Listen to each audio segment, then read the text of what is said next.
Muammar Gaddafi की विरासत, उनके महान कार्य और योगदान। मुअम्मर गद्दाफी का शासनकाल लीबिया के इतिहास का सबसे समृद्ध और स्थिर दौर था। उन्होंने न केवल अपने देश को एक आर्थिक महाशक्ति में बदल दिया, बल्कि सामाजिक और राजनीतिक क्षेत्रों में भी कई क्रांतिकारी बदलाव किए। हालांकि उनकी मृत्यु के बाद लीबिया में अराजकता और संघर्ष शुरू हो गया, लेकिन उनकी विरासत आज भी कई लोगों के लिए प्रेरणादायक है। गद्दाफी के शासन में लीबिया में शिक्षा को पूरी तरह निःशुल्क कर दिया गया। उन्होंने कई विश्वविद्यालय और स्कूल बनवाए, जिससे लीबिया की साक्षरता दर 20% से बढ़कर 90% से अधिक हो गई। आज भी लीबिया की शिक्षा प्रणाली पर उनकी नीतियों का प्रभाव देखा जाता है। गद्दाफी ने अरब और अफ्रीकी समाज में महिलाओं की स्थिति को सुधारने के लिए कई बड़े कदम उठाए। उन्होंने महिलाओं को सैनिक, पुलिस, डॉक्टर, इंजीनियर और शिक्षक बनने के लिए प्रेरित किया। महिलाओं को बिना किसी पाबंदी के शिक्षा प्राप्त करने और नौकरी करने की आज़ादी दी गई। उन्होंने कहा, अगर महिलाएं शिक्षित होंगी, तो पूरा राष्ट्र शक्तिशाली होगा। गद्दाफी के शासन में लीबिया के नागरिकों को पूरी तरह मुफ्त चिकित्सा सुविधाएं दी जाती थी। लीबिया में कई आधुनिक अस्पताल और स्वास्थ्य केंद्र बनाए गए। जटिल सर्जरी या इलाज के लिए यदि किसी को विदेश जाना पड़ता था, तो सरकार उसका पूरा खर्च उठाती थी। लीबिया मुख्य रूप से एक रेगिस्तानी देश है, लेकिन गद्दाफी ने दुनिया की सबसे बड़ी मानव निर्मित सिंचाई परियोजना, मैन-मेड रिवर प्रोजेक्ट, शुरू की। इस परियोजना के तहत हजारों किलोमीटर लंबी पाइपलाइन बिछाई गई, जिससे रेगिस्तानी क्षेत्रों में भी पानी पहुंचाया गया। इससे कृषि क्षेत्र को बढ़ावा मिला और लीबिया आत्मनिर्भर बना। गद्दाफी ने अफ्रीकी और अरब देशों के लिए गोल्ड दिनार नामक एक नई मुद्रा लाने का प्रस्ताव दिया था। उनका सपना था कि अफ्रीकी देश डॉलर और यूरो पर निर्भर न रहें। अगर यह योजना सफल होती, तो अफ्रीकी देश अपनी आर्थिक शक्ति बढ़ाकर पश्चिमी देशों की पकड़ से मुक्त हो सकते थे।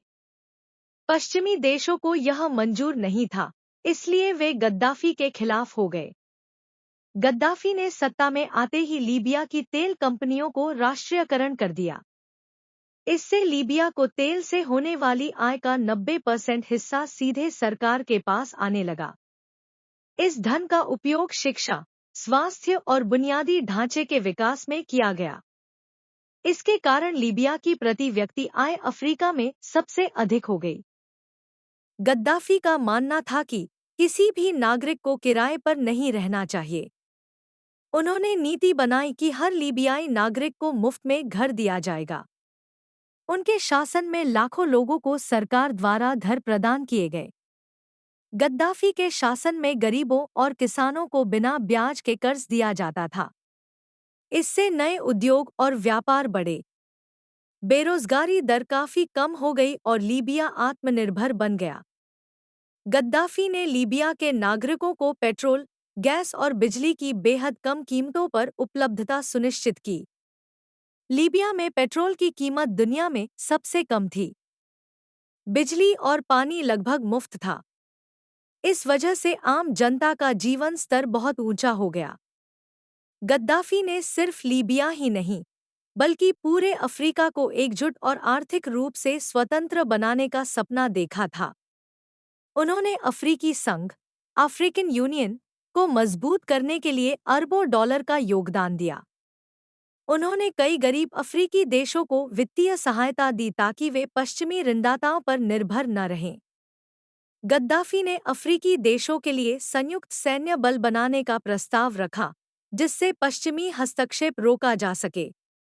गद्दाफी की कई नीतियां पश्चिमी देशों के आर्थिक हितों के खिलाफ थीं, इसलिए उन्होंने गद्दाफी को तानाशाह के रूप में प्रचारित किया।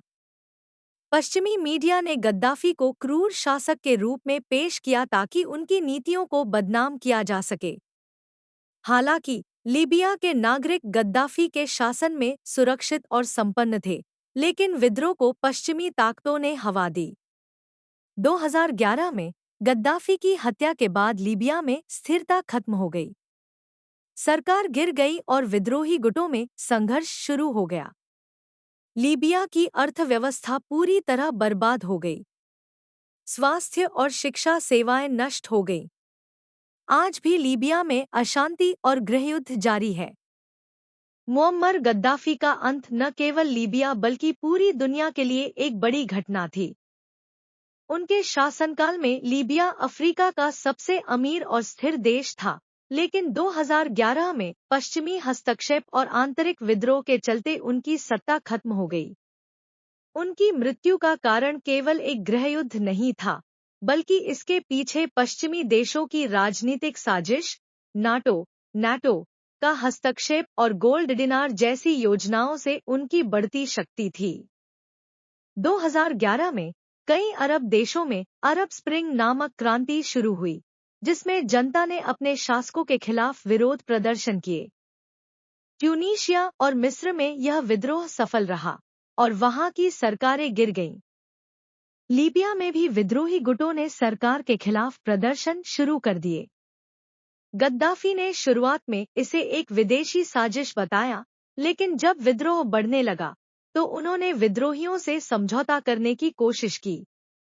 हालांकि अमेरिका, ब्रिटेन और फ्रांस जैसे पश्चिमी देश इस मौके की तलाश में थे। वे नहीं चाहते थे कि गद्दाफी का शासन बना रहे, क्योंकि गद्दाफी की गोल्ड डिनार योजना डॉलर और यूरो के लिए खतरा थी। लीबिया की तेल संपदा पर पश्चिमी कंपनियां कब्जा करना चाहती थी। गद्दाफी हमेशा अमेरिका और नाटो के खिलाफ बोलते थे और उनका प्रभाव बढ़ रहा था। मार्च 2011 में संयुक्त राष्ट्र (यूएन) में पश्चिमी देशों ने लीबिया के खिलाफ सैन्य कार्रवाई को मंजूरी दिलवा दी। अमेरिका, ब्रिटेन और फ्रांस ने नाटो के नेतृत्व में लीबिया पर हवाई हमले शुरू कर दिए। हजारों निर्दोष लोग मारे गए और लीबिया की अर्थव्यवस्था बर्बाद हो गई। गद्दाफी की सेना ने कई महीनों तक लड़ाई लड़ी, लेकिन पश्चिमी देशों की मदद से विद्रोही गुटों को बढ़त मिलने लगी। गद्दाफी ने अपना देश नहीं छोड़ा, जबकि उनके पास भागने का विकल्प था। उन्होंने कहा, मैं लीबिया का बेटा हूं, मैं अपने देश को छोड़कर नहीं जाऊंगा। सितंबर 2011 तक त्रिपोली, लीबिया की राजधानी, पर विद्रोहियों का कब्जा हो गया। गद्दाफी ने अपने समर्थकों के साथ सिरते शहर में शरण ली। वे छिपकर युद्ध का संचालन कर रहे थे और लीबिया को बचाने की कोशिश कर रहे थे। उनके पास सीमित संसाधन थे, लेकिन वे अंत तक लड़े। 20 अक्टूबर 2011 को, जब गद्दाफी और उनके साथी सिरते से बाहर निकलने की कोशिश कर रहे थे, तभी नाटो के लड़ाकू विमानों ने उनके काफिले पर हमला कर दिया। हमले के बाद गद्दाफी गंभीर रूप से घायल हो गए और वे खुद को बचाने के लिए पास के एक नाले, ड्रेनेज पाइप, में छिप गए। जब विद्रोहियों को पता चला कि गद्दाफी एक पाइपलाइन में छिपे हैं, तो उन्होंने उन्हें जबरदस्ती बाहर निकाला। वे पहले से ही घायल थे, लेकिन विद्रोहियों ने उन्हें पीटना और अपमानित करना शुरू कर दिया। उन्होंने गद्दाफी को पीछे से चाकू, बेनेट, मारकर क्रूरता से घायल कर दिया। उन्हें घसीटते हुए भीड़ के बीच ले जाया गया, जहां उन्हें लात-घूंसों और हथियारों से मारा गया।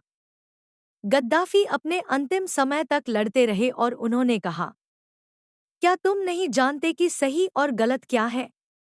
लेकिन भीड़ उनकी हत्या के लिए तैयार थी। अंततः उन्हें गोली मार दी गई और उनकी लाश को सड़कों पर घसीटा गया।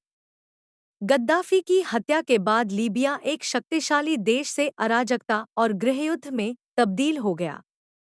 जो सुविधाएं गद्दाफी के शासन में मुफ्त मिलती थीं, शिक्षा, स्वास्थ्य, पेट्रोल, घर, वे सब खत्म हो गईं। लीबिया कई विद्रोही गुटों में बंट गया और आज भी वहां शांति नहीं है। अमेरिका और यूरोप की कंपनियों ने लीबिया के तेल संसाधनों पर कब्जा कर लिया। लाखों लीबियाई लोग बेघर और शरणार्थी बन गए। आज भी गद्दाफी के समर्थक कहते हैं कि अगर वे जिंदा होते तो लीबिया इतना बर्बाद नहीं होता। गद्दाफी की मौत सिर्फ एक तानाशाह का अंत नहीं थी, बल्कि यह पश्चिमी देशों की एक साजिश थी, जिसमें एक ऐसे नेता को मार दिया गया जो अपने देश को आत्मनिर्भर और पश्चिमी नियंत्रण से मुक्त रखना चाहता था। गद्दाफी को लेकर दुनिया में मतभेद हैं।